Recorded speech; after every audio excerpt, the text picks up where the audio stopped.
ન વ્યર્થ કરીએ. આપણે ઘણા કામ માટે ઘણા કલાકો એ કરી દેતા હોય છે, બગાડી દેતા હોઈએ છીએ.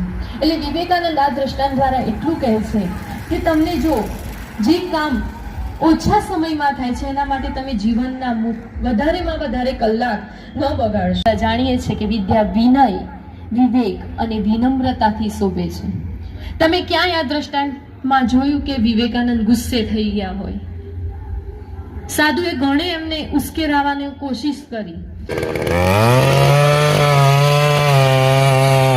બીજું કઈ લઈને જતા નથી. આપણા અગ્નિ સંસ્કાર છેલ્લો સંસ્કાર કયો કહેવાય છે? અગ્નિ સંસ્કાર. બરોબર છે.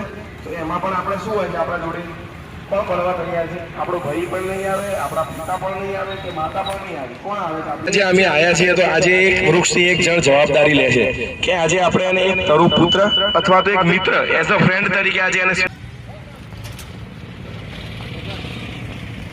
अक्षदाता सुरेश कुंकुमादा मयादा अक्षदाम समर्पयामि नमः.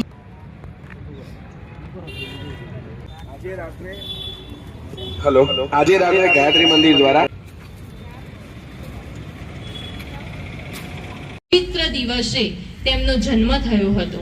તેમની માતા ભુવનેશ્વરી દેવી અને પિતા વિશ્વનાથ દત્ત કે જે વકીલ હતા. અનેક પરાક્રમીઓ થઈ ગયા. તો સ્વામી વિવેકાનંદની વાત કરીએ તેમાંના એક યુવાન કે જે સ્વામી વિવેકાનંદનો જન્મ આપણે સૌ જાણીએ છીએ. આજે એવો હોવો જોઈએ કે સ્વામી વિવેકાનંદ 39 વર્ષની ઉંમર જીવી ગયા પણ એ સદીઓનું કામ કરી ગયા છે આપણા સૌ માટે, કે આપણે એમનાથી પ્રેરણા લેવાની જરૂર છે.